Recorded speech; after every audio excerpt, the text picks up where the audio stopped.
this is what I'm currently showing for you. Yeah. You see that? And then goes this.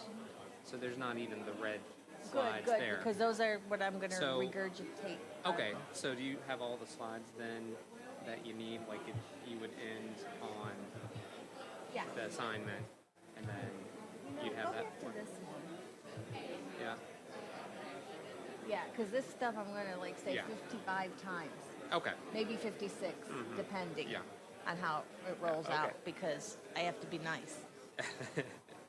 Hope this isn't. It's all I don't know who these people are. I'm going to want to do introductions to everybody. Yeah, that's right. Okay. And then do I have to make this thing move? This is All going to you- be. all you- This is going to be. All you have to do is just press this arrow, and bam, it works. Next slide, back. So you'll be good. Okay. And you left your notes up here, by the way. You can leave them up here.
All right, it's 10:15. We're going to go ahead and get started.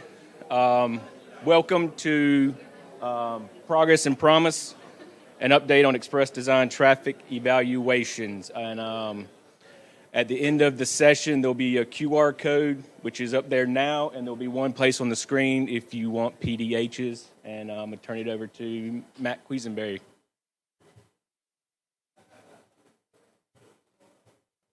Good morning.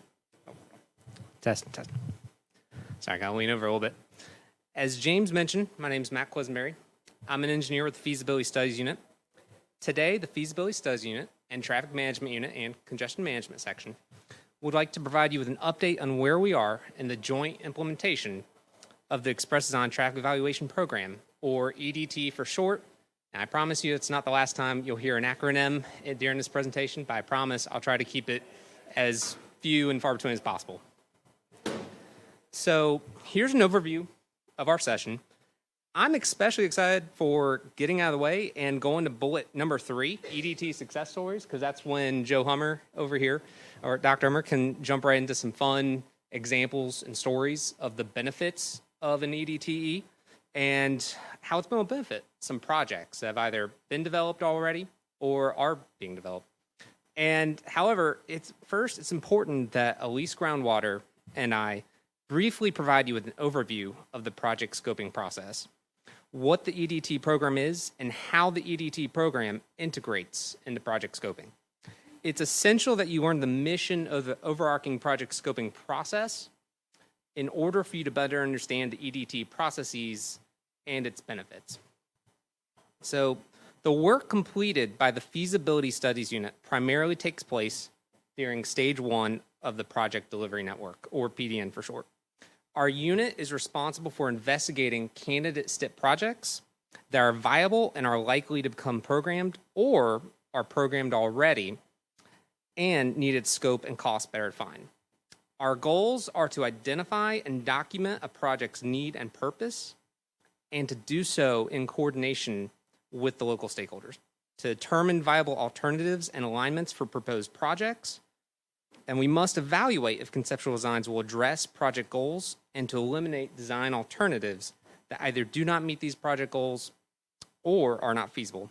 And through this project scoping process, develop a better cost estimate that will minimize project risk and future surprises down the road. So thus far, you may have noticed I have been using the phrasing project initiation or project scoping process. And furthermore, you may have noticed I have not used the phrase feasibility study unless referring to the title of my own unit. And so this is because I must clarify some phrases I still receive questions about today. Feasibility studies are, well, no longer called feasibility studies. They are referred to as the project scoping process.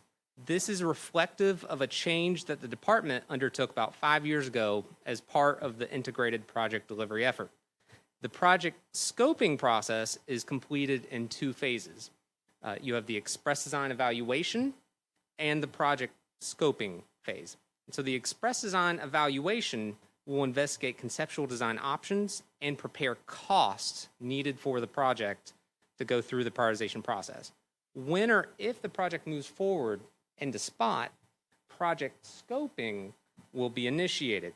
And so, again, the phrasing, project scoping process, all of it, and now project scoping is the second step in this process. And so project scoping provides project background, more detailed environmental screening data, and documentation for DOT management to use in determining how the project will proceed into project development. So it provides that additional scoping information that will be of benefit to project managers down the road to jumpstart that project development environmental process. And so ultimately, the final product is the project scoping report in that end, which is a compilation of the information gathered and prepared as part of the process. And so to clarify, the project scoping process it's an initial step in the planning and design process for a candidate project. It describes the project, it estimates preliminary cost, and identifies any potential problems. It investigates conceptual design options and prepares cost needed for the prioritization process in SPOT. It's an alternative, not the alternative going down. This is project level planning. It's not, and well, it is not detailed engineering. It's not in-depth data collection or field studies. And it's not NEPA-CEPA compliance documentation. And so we're not trying to imply that's the case, but it's to help us determine viable alternatives, not the alternative, to help aid and help us to avoid future surprises down the road and to minimize risk. And so some additional features to improve project delivery include initial mapping limits for photogrammetry and surveying, constructability and maintenance of traffic discussion, including a narrative, and even additional design for projects with constructability challenges to show impacts and cost, such as temporary detours, walls, bridges, etc. It includes, we're doing initial hydraulic reviews, environmental screening, initiating crash analysis data, and the latest innovative tool in our arsenal, the Express Design Traffic Evaluation. And so this is where we'll segue more so into the EDT portion of the presentation. So what is an EDTE? So the first step, it's split into two steps. You have the Express Design Traffic Volume, so EDTV. And relative to a project level traffic forecast, it uses simplified volume development means. And typical elements include daily traffic volumes and peak hour volumes, including peak hour turning movements. And the second step is the Express Design Traffic Analysis, or EDTA for short. So these two combined make the EDTE. And so relative to a project level capacity analysis, the EDTA uses a simplified analysis to obtain a preliminary assessment of traffic operations and to determine if the proposed design is feasible.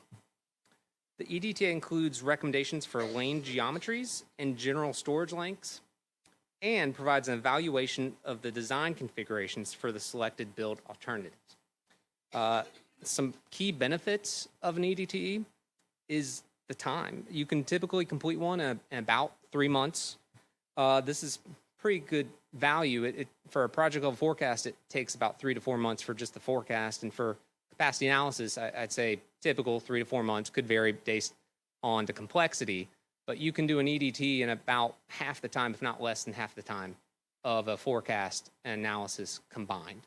And so that's very good value. That's not to say that we should try to do an EDT for STIP projects or anything. I know Elise will come in and help set everyone straight with that. But for right-sizing what we need at this level in project planning, it provides us with the answers we need to help make informed decisions, and it's nimble in that process and adaptable based on the amount of time it takes. It takes about 10 to 20 man days of effort to do it. It is a consistent framework for completing these preliminary evaluations that can be tailored for different projects. And it allows for a team of experts to help decision makers determine the best alternative to meet the needs of the project. So why is an EDT important? It's important because it's an innovative tool that helps NCDOT fulfill our primary project scoping goals, which, as mentioned earlier, is identifying project need, determining viable alternatives, and developing a better cost estimate. This cannot be overstated. With such a high percentage of candidate projects having a proposed need of capacity and/or congestion, it's paramount that we have the EDT process to verify that the data supports the identified need of the project. Furthermore, the EDT process helps us understand the existing and future traffic conditions so we can identify fatal flaws in potential designs and develop cost-effective solutions. Ultimately, we want the full benefits of the EDT and the project scoping process to be realized as candidate projects are programmed and advanced into stage 2 of the PDN. And so imagine a program where all projects that receive NTP already have a project scope fully defined, robust cost estimates, and all project risk fully identified.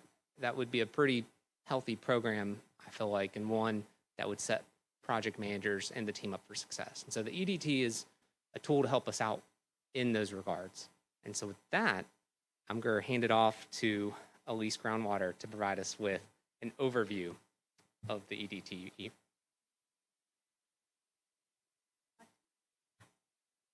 Hi, I'm Elise Groundwater. I'm from the Congestion Management Unit, and I am here to hopefully provide an overview of the process. It's probably going to be a lot of what Matt suggested, but I just want to make it really clear that we do have a document, and it explains all of our processes for the EDTE. This first slide is the EDTV. When you are assigned a project, you will be assigned to develop the volumes, and this will pretty much be your output. This is all identified in the document. I missed a slide. Nope, Matt. Okay. Also, too, involved in the traffic analysis are the levels. For EDTE, there's going to either be a level 0, a level 1, or a level 2. The congestion management unit, along with the feasibility studies unit, are the ones who are going to determine the level of effort for these projects. You will not ever see a level 3 volume development or capacity analysis for EDTE. It's just, it's not part of the express design process. Again, to review, both EDT and traffic capacity analysis will be 0, 1, or 2, and level 3 will only be for traffic capacity analysis for STIP work. For the EDTA outputs, this is what will be produced in the report of 5 or 20 man days. And the design is provided, the counts are provided, sometimes the volumes are provided, and then all the analysis is done. It comes back to the program managers for review and acceptance. As we've been doing these, probably 4 or 5 years we've been doing EDTE maybe. The process, I think we've got it pretty ironed out. There's still maybe a few glitches, but overall, it's to right-size the projects. And so far, we've done 215 projects. We found that 11 of them have been over-designed, 97 have been adequately designed, and about 107 projects have been under-designed. And we really want to get 100% or 100% of our projects adequately designed. There's future goals for this implementation of EDTE. And right now we have our phase 4 and phase 5 teams developed. And once we get past the phase 5 projects, we are hopefully going to have a type of mentorship training for the other feasibility studies, PEFs who currently are not involved in doing our EDTE. And what we're looking to do there is to get those firms and get them together with one of our mentoring firms and teach them the process so we can have more firms within the department to help out with the process, because there are a lot of projects. Very important, EDT assignments and also regular capacity analysis per the PDN and also the EDTE document. Congestion management, along with feasibility studies unit, should be the groups to determine the level of analysis for projects. So they're right-sized.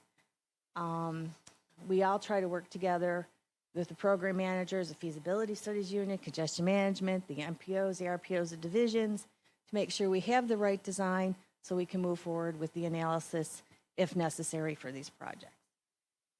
Also, too, with the training, the mentor training process, it's an opportunity for those firms to gain level 1 or level 2 pre-qualifications for regular traffic capacity analysis.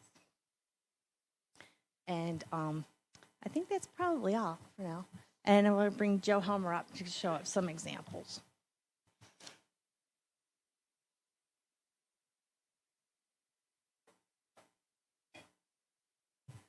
Good. Thanks, Elise. And yeah, I'm back. Sorry about that.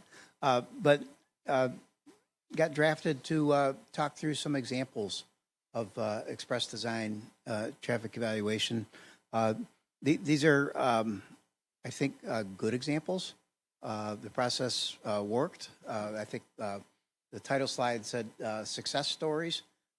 That's maybe a little ambitious. That remains to be seen because all three of these are still in process. We're years or decades away from cutting a ribbon, and never mind getting these funded or moving along through environmental. So success story in the sense that they look like they've got a chance. And that's really probably one of our main messages with Express Design is when a project idea comes into the Express Design process, we kind of consider it our job, and I hope our consultants feel the same way with this. I think they do, to give this project the best chance to succeed, right? Maybe it's just a bad idea, and our best chance to succeed, it's still not going to get funded, and it dies on the cutting room floor. But let's give it the best chance possible. So that's, I think, the spirit of these examples, and one of the main messages that we had today is this is the process that gives every project its best chance. So I've got three to talk through today, and this first one from Division 9. Right off of I-40. This is west of Winston-Salem, and it is basically a single intersection. If you were in the prior session with me, you heard me moan about this before. The signal next to the interchange is always a problem, and here it is again. This signal next to the interchange at US 158 and NC 801 is a problem and looks to be a growing problem out into the future. Already congested, and with some growth in the area, going to get even more so. 2032, I think the analysis was, and the counts were done in 2022, and then projected 10 years ahead. So those are ADTs that you're looking at, and you can see that those are pretty healthy numbers. To try to fit through a conventional signal, basically one through lane in each direction on 158, which is the east-west street, and 801 coming up from the south. So you know, if usually one through lane in each direction tops out at about 15,000, you can see here we're really pushing it at this place. So this intersection needs some help. It's not a surprise that it got proposed by the MPO and made it this far. And again, we consider it our job at this point to give this thing the best possible chance to get funded, and then have the optimum alternative be moving forward to eventually get designed, get through environmental, and start to get built. Okay. Current lane situation is on the left side there. You can see basically one through lane from in each direction. Turn lanes, that's good. Right turn lanes on 3 of the 4 approaches, that's good.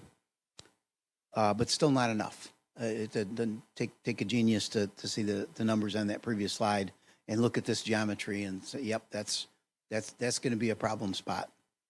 Okay, on the right side is what came from the folks who proposed. I think the MPO. Not exactly sure actually whose proposal that was, but the sort of official proposal that came to us or landed on our desk was that one. And what you can see there is an additional left turn lane eastbound. So now we're up to dual left turn lane eastbound. You can see we added a northbound through lane, and that was taking advantage of a good circumstance that we had receiving lanes on the north side, so apparent enough that we could do that. Didn't show you before the sort of peaking situation at this place, because as you might imagine, in the AM, the peak flow, the rush is to get up to I-40, and then mostly probably turning right onto I-40 and heading east toward Winston-Salem to job centers over there. And in the PM, it'd be the reverse, right? Coming off of the freeway, turning left at the interchange and heading south down to this intersection and then sort of dispersing from there. But so this configuration, if you look at it, adding a left turn lane eastbound, adding a through lane northbound, it's going to help in the AM. That dominant flow. But also maybe I should have showed this to you, that is pretty much of a place with mirror image demands, PM being a mirror image of the AM. And so you might guess right away, too, that this proposed design is not going to do much for the PM. Just really not going to help. So, again, the question for us in Express Design, that's staff and the consultant team that got to do this project is this the best we can do at this place to give this project the best possible chance to get funded and move on into being built? Or is there something else that we could come up with without breaking the bank, budget firmly in mind, but with maybe changes or modest additions to help, especially in the PM, and give this thing a better chance? Okay, so the analysis done as part of prioritization spot, fantastic. Take advantage of the extra receiving lanes northbound, and indeed, the analysis did show a good help in the AM peak hour. That dominant flow in that peak got a nice savings there, but nothing in the PM. We just weren't touching the critical lanes in the PM peak hour. So the initial analysis in spot, the 2032 savings was a whopping 2 seconds per vehicle, or 4,000 total hours. I think that's annual. Correct me if I'm wrong, Matt, at least 4,000 total hours per year. That's nothing. That ain't going to do it. That's dropping the bucket. We are funding things these days that are in the savings of millions of hours per year, and 4,000 is just that's not going to be competitive. Oh, sure, yep. If you did that project as it was proposed, you could help in the AM, but the overall situation, not going to do it, and this is it's not a competitive project. So, all right, cycle this project back into Express Design, and let's come up with something that's got a better chance to get this thing on the way to being funded. So, let's turn to EDTE. Can we tweak it and come up with a more serious candidate to get funding? So the real question there in turn was what would move the needle in that PM peak hour? How could we make some, again, modest improvements? Nobody was thinking grade separation here, at least in my circles. At grade, a lane or two here or there, and really not thinking about through lanes either. I don't know. Some of you hang around with me more than others. If you have, you've probably heard me say, in a project like this, I give away turn lanes like they're candy. Left turn lane, yeah, take a couple. Right turn lanes, easy. But you got to scratch and claw to get a through lane out of me, because that's where the big costs and the big impacts are. So how can we make an improvement here really just on turn lanes without having to go to the additional through lane in those three directions? So what moves the needle? Could you add a receiving lane on the south side to allow that southbound through? Yeah, you could.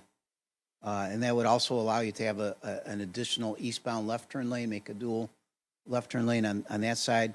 Yeah, you could. That's going to start to hurt a little bit, but it's possible. But I like this idea better.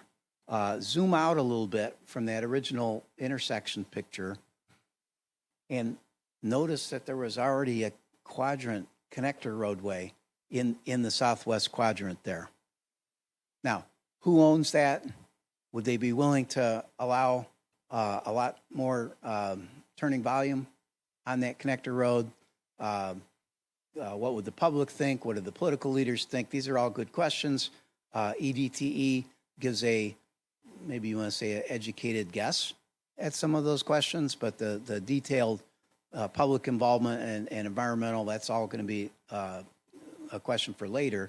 At this point, it's sort of, is it possible, maybe even likely? Is there a chance, is there a good chance that we could repurpose that connector road to our advantage to help the situation here? So that's what we noticed as we zoomed out a little bit and started to get into the EDTE. That would be the northbound left turn, the red arrows in particular, to repurpose those. What good does that do? Well, that's the movement that conflicts with the southbound through. And remember, in the PM peak, the southbound through is the big one coming off of the interstate.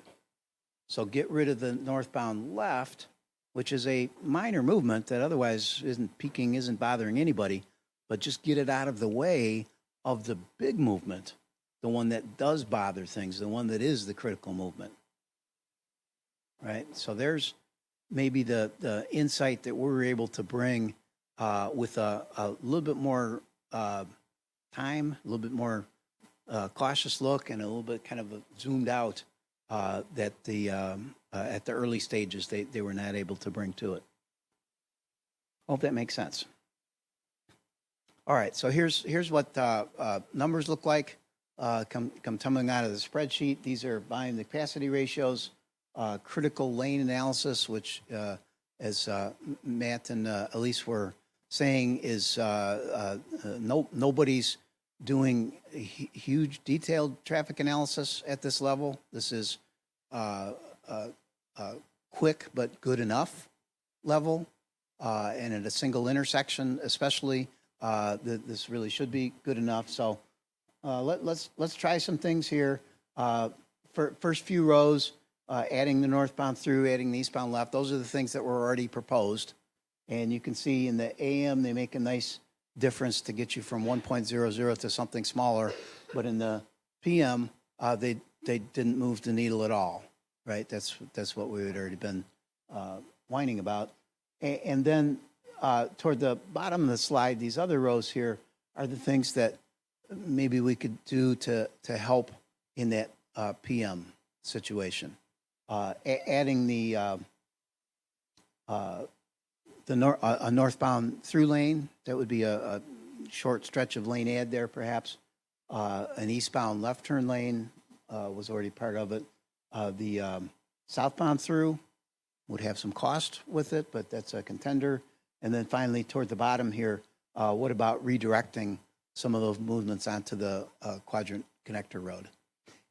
And finally, toward the bottom of the slide here, we get to some numbers that look like they would have a chance to be competitive, right? That are going to move the needle enough in both the AM and the PM. We're at an early stage on this one. We need to do a better bit of traffic analysis within the EDTE. I don't think we've got this one back yet, at least when I was casting around for information on this case. I don't think the official EDTA has been done yet. But when it comes back, I think we're going to be able to see a vastly improved savings compared to the 4,000 hours that we were getting before. Okay, and then the express design part of this says, do these lanes make sense, right? From a design perspective and from what we know about the factors that Matt mentioned before, environmental and utility and drainage and on down the line, are there any showstoppers that would prevent us from using that quadrant connector roadway, for instance? And there might be, right? And then those might be off the table, and then we'll using rows back up on the slide. But at least give us a chance, at least take a look at it, and give this thing the best possible chance to succeed. So we'll be back in a few months. I don't know. Invite us back. Let's see the results of the EDTE official when they come out and done. But this one struck us as an example of one that where EDTE is really doing its job and giving this thing the best possible chance to succeed and be competitive. Stop there, maybe with questions at this point on this example, please. Yep.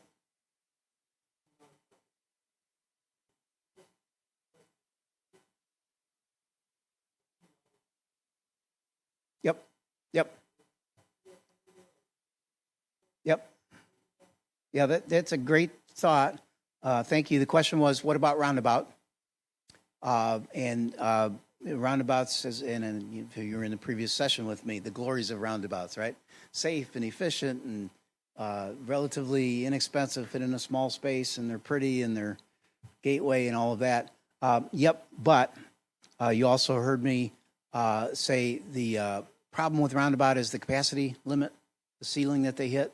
So very easy math on that here is basically add up the total entering, and this would be probably a 2x1 roundabout, 2 through lane each direction, and that implies some cost adding that second through lane southbound and second through lane northbound through the roundabout, and then 1 through lane each direction on the East-West Street 158. The limit for that 2x1 is roughly at 35,000, and I think we're over. So that's pretty apparent there that roundabout is just not going to do it. These are 2032 numbers. By the time we get to design year 2045-ish, we'll be well over the 35,000. So, yeah, roundabout, awesome idea in the right place, and roundabouts do have that hard ceiling, and they break down quickly. So, yeah, it didn't work from that perspective. Good, thanks. Anything else about this case?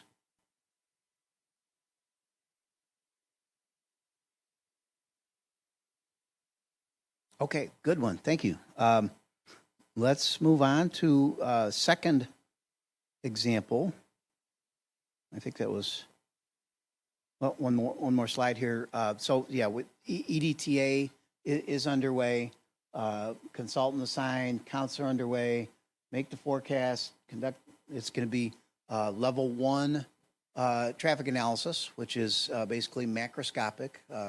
Synchro will be enough for this case, at least at this time in this part of the process. Better than the spreadsheet version of what I showed you before, critical lane. Not nearly up to the level 2 or certainly level 3. We'd need the microscopic simulation. Let's line up all the concepts, the no build and the spot concept. Although that one's probably, as you can see, probably not competitive, but still kind of line them up. Find the balance, because if we start to do things like repurpose that connector road, there's going to be cost and impact involved with that. So strike the right balance there. Always looking for that at this point in the process to get something funded. And here's the bottom line from our presentation this morning. If you take nothing else away, the express design process is trying to give the best possible information to the people that make the decisions. That's it. That's at prioritization or at the division, whoever is assigning points and making calls on this one, so that those people have the best possible information that they could have to make the best decision on this one. So we think we're on the way toward that in this case. Okay, still nothing else. We'll move on. So second one, a little bit more involved. The stakes are higher the dollars are higher, the impacts are higher. This is Division 6, northwest of Fayetteville, Spring Lake area, NC 2487 at Manchester Road. And I hope you can get a sense from the map. I left that thing in there in particular. It's still called Fort Bragg on that that business, but that's Fort Liberty right over there. And every day, what is it, 100,000 people back and forth to Fort Liberty, 98,000 of whom use Manchester Road. It's one of the big ways in and out of at least some portion of the base there.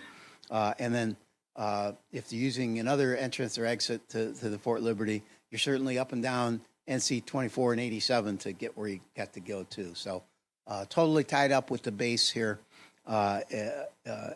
Important to keep traffic moving well in this part of the world. So four-legged intersection. I hope you get a sense from the little Google map there. There's some other constraints. The river, the little river, which turns out not to be so little, running through there, bridge on the north side of the intersection and on the inconveniently on the east side of the intersection. So this is a bridge replacement project as much of as a traffic project.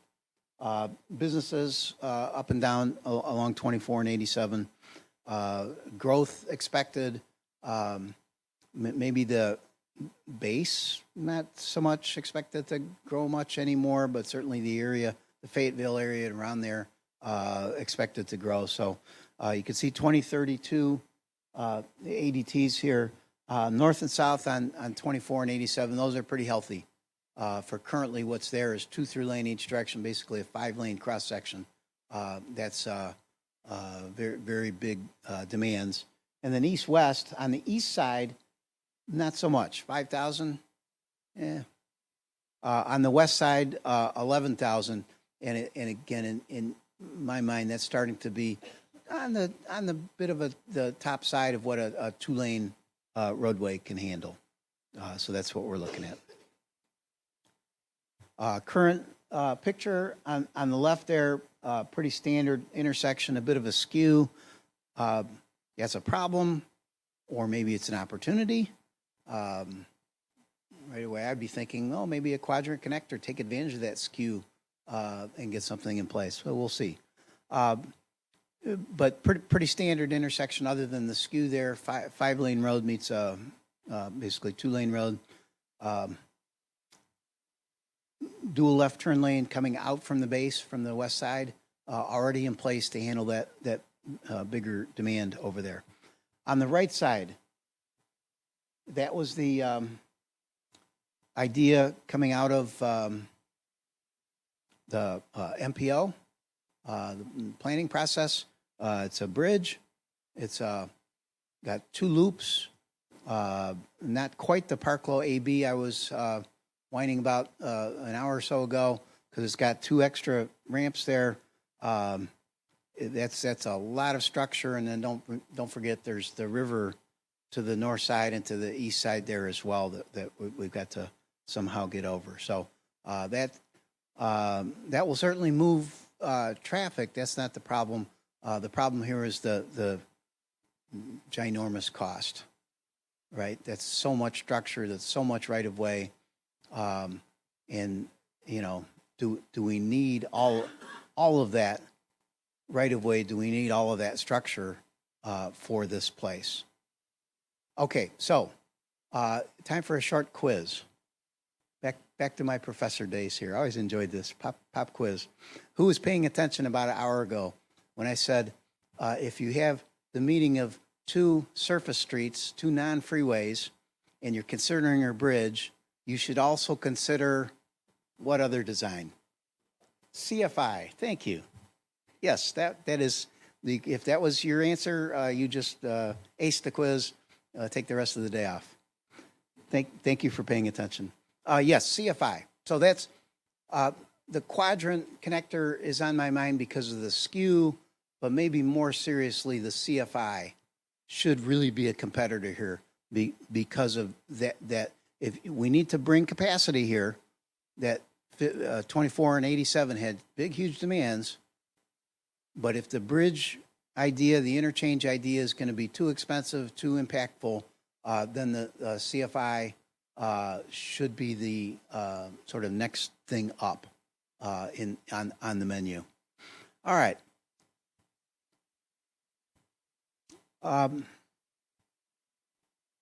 going to think of how to put this in the form of the quiz question. Let's not go there. But you notice on the left side, the existing situation, dual left turn lane coming out from the west, kind of gives you a clue there as to where the CFI ramp should be. And happily, if you remember, the river was to the north and to the east, but not to the west. So maybe the CFI ramp to the west kind of has a chance, could fit in that otherwise basically vacant spot, right? So you see the kind of genesis of an idea there, and with a little bit of touch up and some better people on the graphics than I'm capable of, this was the idea that emerged, right? And it's a CFI median U-turn combination. That big left turn that was coming out from the west, so eastbound left turn, gets redirected here. The westbound left turn, which you remember that was not much of a demand, but still not nothing, they get to come through the intersection and make a U-turn and then a right. And then the north and south left turns get redirected as well. The southbound left turn gets to use the CFI ramp structure, and then the northbound left turn gets to make a right turn instead and go to that new roundabout that's over the river, make their U-turn at the roundabout, and come back through. So we're redirecting all four of the left turns here. In my opinion, that was probably not necessary. We probably could have done with a partial design, like I was talking about an hour or so ago in the other session. But the Express Design team here landed on this one. Let's if while we're at it, let's redirect all four and give this thing the best chance to work. And I kind of, in the end, grudgingly agreed with that would be certainly the best traffic situation, and really didn't add much to the cost. If you think about how those north and southbound left turns are being redirected, there's not a lot of extra infrastructure there that would be needed for them. So, at grade to save money and impacts, lots of green time for NC 24 and 87, because we're down to just 2 phases at the signal, and then take advantage of the lower demand from the east. That's the direction that really gets to pay the price here. But remember, that was the direction that had the lowest demand. So it's sort of okay to redirect them, and they'll make up time during their trip on the rest of the corridor. Okay, so this one is moving ahead. I'm sorry. There was a spot traffic analysis done back in the day with huge savings. Right. Remember the previous case, 4,000 total hours saved. This one, 8.5 million total hours saved. So this has a real chance. Right. Without the bridge, at grade, compared to the bridge, saving lots and lots of millions of dollars. From a savings point of view, the thing that really matters in spot, this one now has a chance to get funded. The Express Design traffic evaluation is underway. The results soon. I would expect to basically verify the quick thing that was done for spot previously. Maybe more important will be the costs. right? I'm confident there'll be less than the interchange, but still, 2 new bridges over the river, that new CFI thing, that new roundabout. There's other things involved up and down the 24 and 87 corridor. It's still not going to be cheap.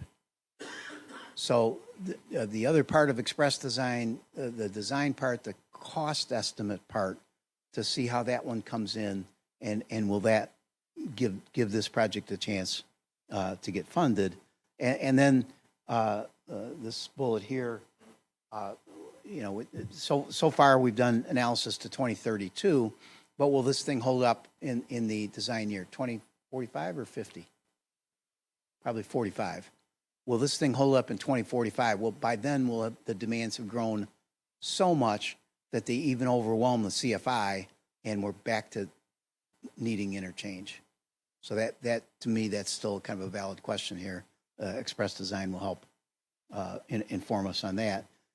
And then one more twist to this would be, before it goes to spot, and certainly before it goes along the line into environmental process, are there going to be ways to tweak this thing to reduce cost and help out that situation more? I'm still stuck on, do we really need to redirect all 4 of the left turns?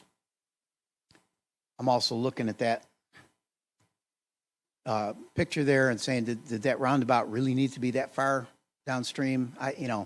So maybe there's things we can kind of sharpen up as this thing moves forward, and save money and save impacts, and get this thing more competitive from a cost point of view as well.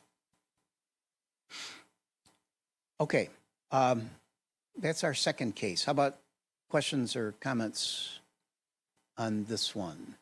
Please, yes, Peter.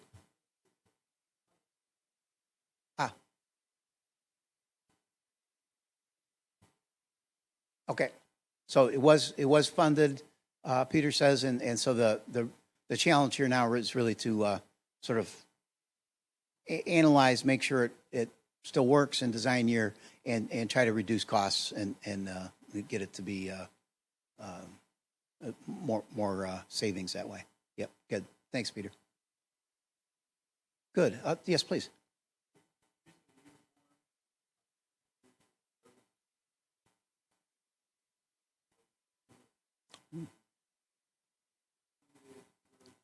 Yep. Yep. Yep. That's right. Yeah, I think we're more nuanced than just a uniform for all approaches. Peter or Elise help me out with that, but I think it's not, and we made the point before, it's not a full traffic forecast. That's all out. That's everything we can muster. It's not that, but it is, I think, more nuanced than just a kind of a blanket. Yeah, let's 2% or whatever, and let's go.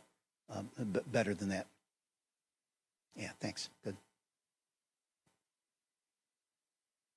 Good. Other question, comment on this one? So I liked this one too, because it reinforced the point I was making next door before. Give the CFI a chance. A project like this that's otherwise going to die on the vine. We're just not going to be able to afford that bridge out into the future. But still give it a chance with a CFI or one of those types of designs. Okay, and then the last one I've got to share with you, again, kind of alluded to it next door. Somebody next door asked a great question, or made a point about SPUI, so the single point urban interchange, and single point urban interchange in my scoring system, you noticed before, didn't really score that well, but the big thing about it is it's a high cost to get that huge bridge in place. Once the bridge is there, the thing kind of works decently. It moves some cars, got decent capacity until it doesn't. Right, just like the roundabout, it's got a ceiling. It hits a ceiling, and I think the excellent point made next door, not by me, was that SPUI is not easily expandable, right? Once it gets over capacity, how are you? What are you going to do with this thing to try to squeeze a few more vehicles through this? And there's no easy answer. So this case, one of the first SPUIs that was built in North Carolina. I've been here a while. I remember when this thing opened. Some of you probably do too. I was living in Charlotte at the time. According to the media in Charlotte, this was NCDOT's plot to kill as many people as possible. Do you remember that? That those communist pinkos back in Raleigh were against us in Charlotte somehow, and this was their way of getting back at us. Control the population in Charlotte somehow. NCDOT hung tough through the media onslaught, and credit to the leaders back in the day. They got this thing open, and you know what? It didn't kill people. It just worked. The media reports were nobody would ever learn how to drive through a SPUI, and the actuality was we all just followed the car ahead of us and somehow made our left turn, and the world kept turning. It was okay. So that was 1990 vintage, well over 30 years. This thing has cranked away at a very tough spot, I-85 at NC-16 on the northwest side of Charlotte. So it well past its design year. It's done its job, and it's done. Right? Charlotte has kept growing, and we need to somehow find more capacity here. Huge queuing in the peak hours, and if we let this thing go, if we somehow choose do nothing here, we'll probably queue up from here all the way back into uptown Charlotte. So let's not do that. Many constraints in all four directions. It's not like you can expand along I-85 because there's interchanges right nearby. NC-16 has all kinds of development in both directions on it. I tried to leave this in place here, railroad. Nobody wants to mess with that. Whatever we do, got to try to get it done by the time we get to that railroad bridge. And I don't know if there's historical in this area, but there's certainly all kinds of other environmental issues. Whatever we do here, it needs to fit in a relatively small space. Really, the ideal would be to try to leave the ramps onto and off of I-85 in their place they are now. Try not to mess with the ramp structure if possible. So the ADTs you can see there are huge. NC-16 getting up toward 100,000, and that's on a surface arterial. I remind you, signals. Just about the limit of our technology. 100,000 vehicle per day on a signalized surface street is just about it. And the freeway is doing its job too with 180, 190,000 per day. So there's a few people that want to get through this place. All right. How to fix it? I said no one has had to fix a SPUI before that. At least no one I know of, no one in North Carolina, maybe some other state somewhere or some other country, but this is pretty much on the frontier here of needing to go back and somehow retrofit a SPUI. We're on the cutting edge with this one. The good news from a structural point of view, that the bridge is going to last another 70 years. No problem, as far as I know, with the bridge structure itself. So that's fantastic if we can come up with an idea that somehow reuses the bridge. A system interchange, that would be basically take this thing up to a third or a fourth level with flyovers, probably for the left turns. One of the turbine interchanges that everybody loves so much these days. Maybe the four level, we can borrow that from Atlanta, right? Yeah, right.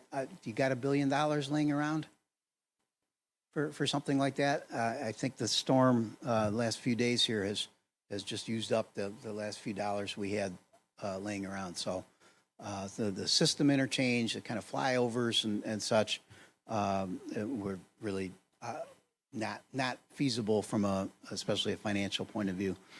Tunnel under, yeah, okay. Again, maybe that's only $500 million. Bridge over. Okay, that's still going to be expensive, but that's starting to be more in the range of the feasible. And then finally, how about some kind of a bypass? And when I looked at this, I thought maybe we could sneak in through here. Stay on the right side of the railroad, but get the NC-16 through traffic off of the Spooey and somewhere for it to go. So a third dimension, third level for the through traffic, over, or some kind of a bypass. Yeah, all right. Again, the virtue of the express design process to give people some space to think through these different options, that they're not probably going to come out of the MPO or the city, and if they're heading directly into spot, there's not time, there's not anywhere in our process for really thinking through what those other alternatives could be. So what emerged? Four possibilities. What I'm calling the short overpass or the long overpass. That's basically a bridge for NC-16 through traffic over the Spooey. And short or long, as I understand it, depends on how long the bridge span is or how many walls we need to hold up. And that's as much as I know about those aspects. Third idea over here was the bypass. To take that NC-16 through traffic basically to the south on a new bridge over I-85. And then this one, too, that's a version of a diverging diamond interchange that I warned the team when I saw that one that's patented. And so if you really want to use that one, you're going to have to pay somebody out there probably a very hefty fee for the rights to use that design. So, yeah, that's going to be a hurdle as well. But it made it at least as far as to get some consideration. So, Express Design. Yeah, give us a chance to kick the tires on these four. We're in the process right now.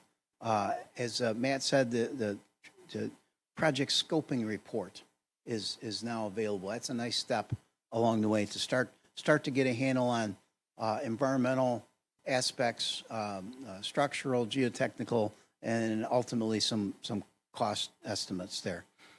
Fortunately, the DDI concept got eliminated, and not because of the patent issue, which to me was a real issue, but because it took too much right of way in too many of the wrong places.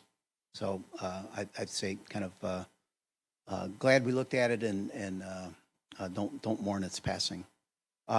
Cost estimates, short overpass, long overpass, bypass, right around in the same vicinity, a little over $100 million. By the time we build it, it'll probably be more than that. I would look at that and say pretty cost competitive between those two. Is there really a lot of difference between 105 and 120 million at this very early stage? As it emerges, if we choose one of these alternatives, yeah, one will probably be a little less than another, but there's big plus or minus with all of these numbers at this stage. So to me, that looks like they're all three sort of cost competitive. Joe's take on it. The current favorite, I think project team in Division 10 is the long overpass idea, fewer walls than the short overpass. Fantastic. And I do understand fewer property impacts than the bypass alternative.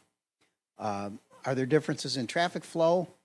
We need to do the express design traffic evaluation. We need the results from that. My hunch would be not much difference between those alternatives. We're basically removing the very heavy NC-16 through movement, get them out of the way, and let the SPUI continue to process the throughs and rights, which it does very well. And that I suspect the traffic is going to flow very well with all three of those alternatives. We'll see what the result comes in.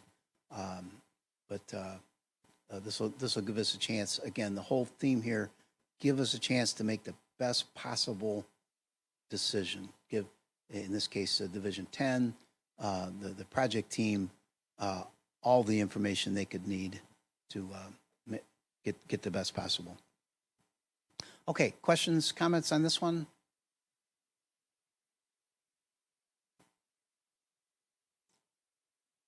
By Division 10, Sean Epperson, I saw him in the building, but he's always good for a comment.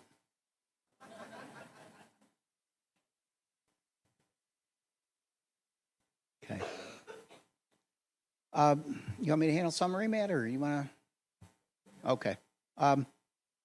So to kind of wrap up for all three of us, our objective here was to provide you a overview, project scoping process, what we're doing and why we're doing it. And the same thing for the EDTE, the Express Design Traffic Evaluation, why we're doing it, and then some examples to sort of illustrate here's how it's working in the process. I hope all three of those examples were cases where you could see that we're helping here to arrive at the best possible information, and that's the real goal. The best alternatives, that's misstated. You made very clearly best alternative, but an early look at several before we kind of land on the one that looks like it's got the best chance, and then give the poor decision makers, whoever's putting points down here, whoever's got ultimately to decide if this thing gets funded and what it's going to look like. That poor person needs all the help they can get. So let's get them best possible information, and that's what we're trying to do.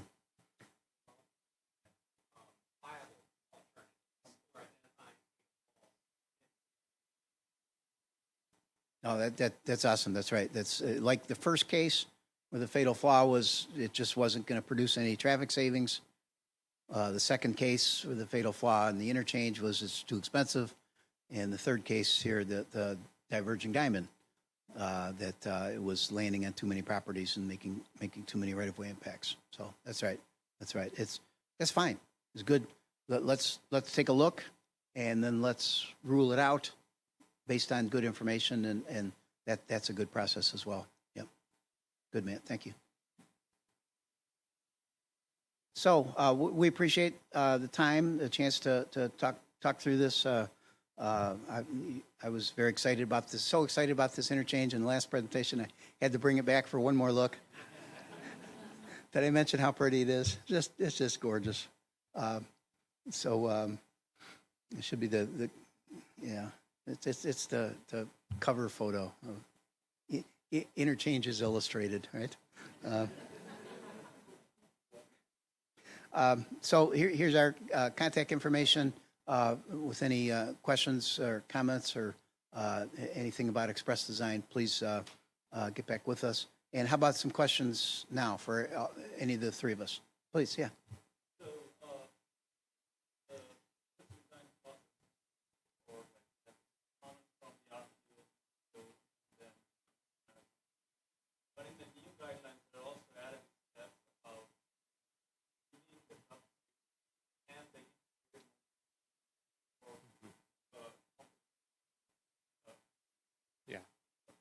Yes.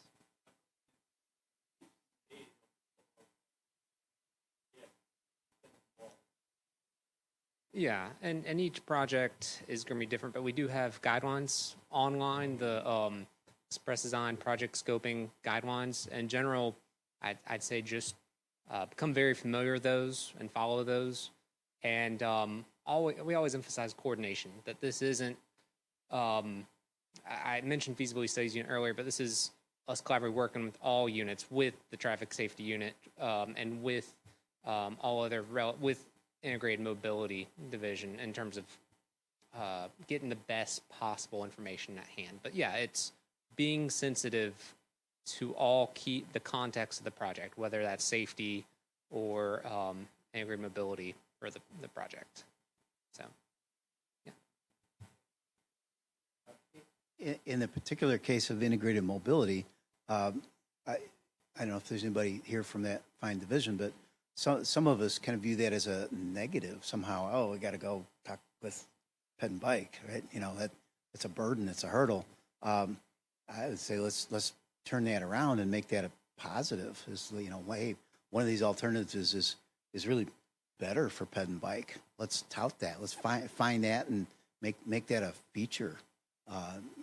Yeah, it's going to probably cost a little bit extra later, but you know, a good alternative that looks good for Ped and Bike is going to help us through the public involvement stages, right? So let's find that and let it help us. Yeah, good, thanks.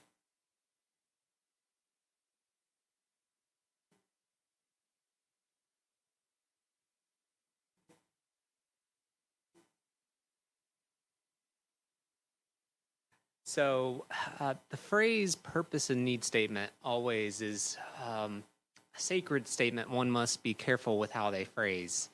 More so, we're looking for identified needs for the project to make sure that the need is driving the purpose of the project.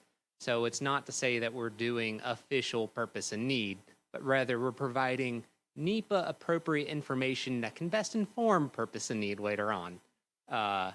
Does that help clarify for you? Okay.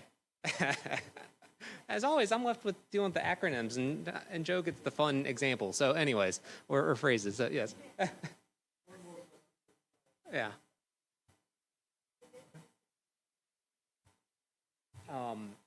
In terms of purpose and...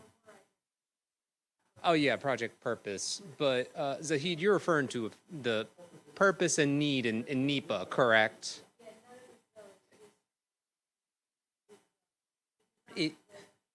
We're appropriate information that can be used to help inform NEPA, and in particular the purpose and need downstream. So yes. Does that help? Yes.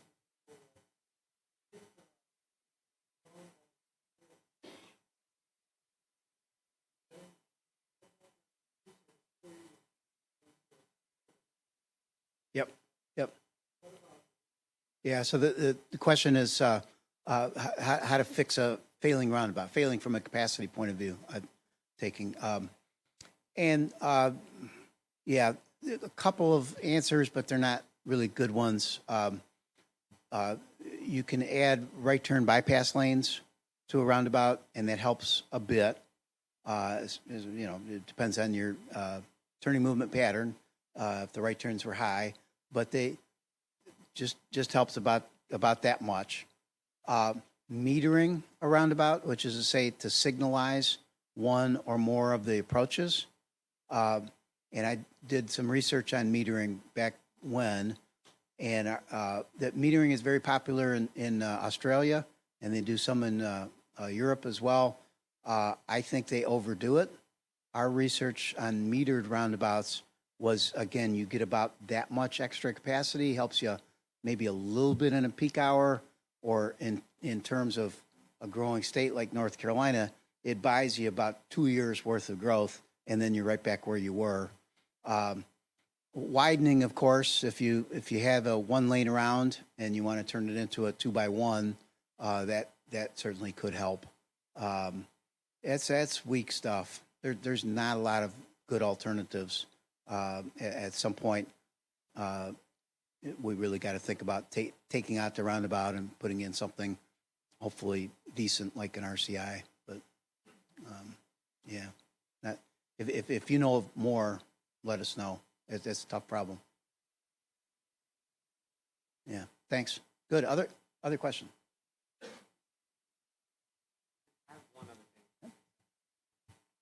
So Zahid, you got me thinking of one additional thought I just want to say is, it wasn't mentioned earlier, we're not doing an EDTE on every candidate project.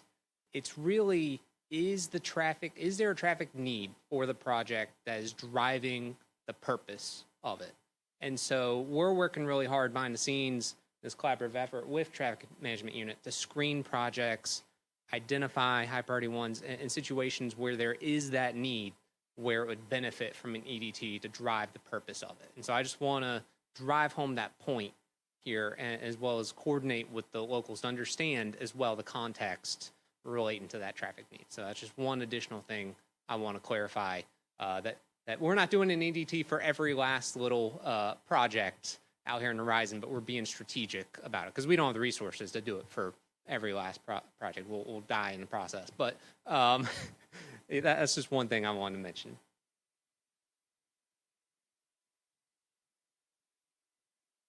All right. Thank you guys for the presentation. Let's give them a hand.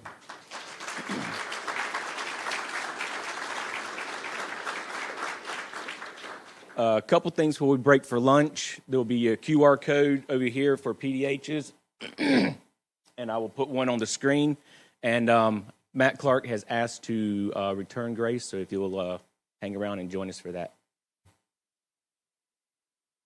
Let's pray and bless our food. Lord, I thank you for the opportunity for us to be together. And Lord, I pray that you'll bless this food that we're about to partake of. Lord, we especially, I pray for those who are responding to the storm. Lord, our friends and co-workers, and Lord, for those that have been impacted, who have lost all, Lord, who've lost loved ones, I pray that you'll meet their needs in a very special way and extend your grace and mercy to them. Lord, I pray that you'll continue to help us to make wise choices, and Lord, continue to fulfill our duties, Lord, as professionals, as engineers. It's in Jesus' name I pray. Amen. All right, that's it. Lunch will be served in the room that breakfast was in this morning. Thank you.